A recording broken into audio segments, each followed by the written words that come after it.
हमारे यहाँ फर्नीचर, पलंग, सिंगारदान, सोफा सेट, अलमारी, डाइनिंग टेबल, कंप्यूटर टेबल और दीगर कंपनियों के फर्नीचर दस्तयाब है। प्रोप्राइटर मौलाना मोहम्मद शबीर अहमद साहब, deluxe furniture mall and home appliances, fruit market के सामने, माल्टिकरी रोड, कामठा, नांदेड़।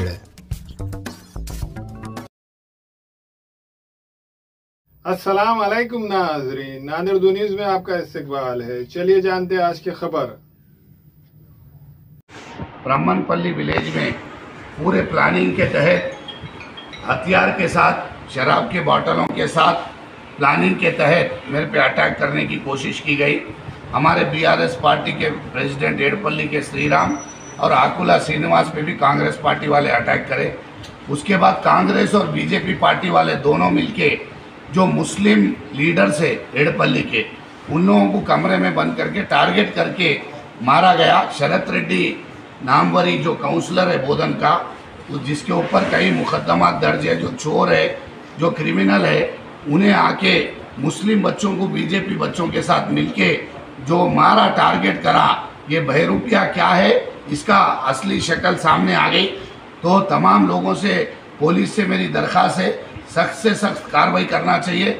महबूब भाई, हमारे इमरान नेहरू नगर एमपीटीसी को बहुत मारा गया। उसके अलावा हमारे जो एआरपी के महबूब भाई है और एडपल्ली के मुश्ताक को टारगेट करके जो है उनके ऊपर बहुत बुरी तरीके से उनके ऊपर हमला करके उनको मारे। इसकी हम सख्त तरीन खिलाफत कर रहे और पुलिस से दरख्वास्त कर रहे। और शरत रेड्डी और बीजेपी और कांग्रेस मिलके जो मुस्लिम बच्चों को मारे, ये बहुत ही गलत बात है। टारगेट करके कमरे में बंद करके साटापुर ढाबे के पीछे मारे। इसके ऊपर 307 केसेस बुक होना, इनके ऊपर सख्त से सख्त कार्रवाई होनी चाहिए।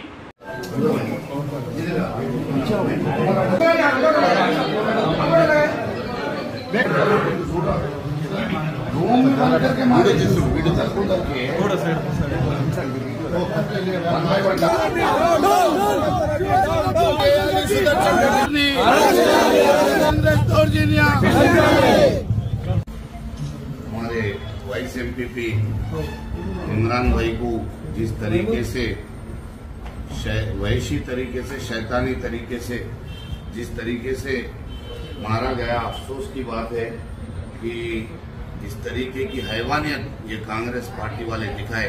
और अफसोस तो ये है कि कांग्रेस पार्टी वाले बीजेपी वालों को बुला के मारने लगे। शरत रेड्डी यहाँ का कांग्रेस का लीडर बीजेपी वालों को बुला लिया, बीजेपी वालों से हमारे इमरान भाई की को मारने लगाए। देखिए आप, हाथ फ्रैक्चर हो गया, इस तरीके से रिब्स में फ्रैक्चर आ गया। ये पूरा जानलेवा, कम से कम 4-5 लोग आज मर जाते थे। आज ये जो इन लोगों की हरकत है, वाकई ये काबिल नाबर्दाश्त है।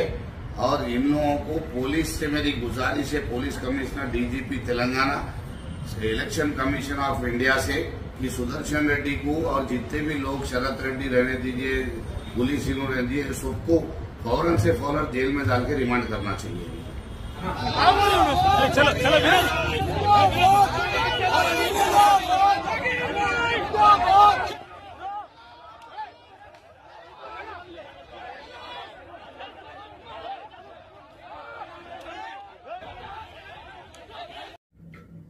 अस्सलाम वालेकुम, मैं इमरान खान। हमें उम्मीद है कि आपको हमारा चैनल अच्छा लगता होगा। लेटेस्ट न्यूज़ के लिए देखते रहिए नांदेड़ उर्दू न्यूज़, और न्यूज़ के पसंद आने पर लाइक, शेयर और सब्सक्राइब करना ना भूलें।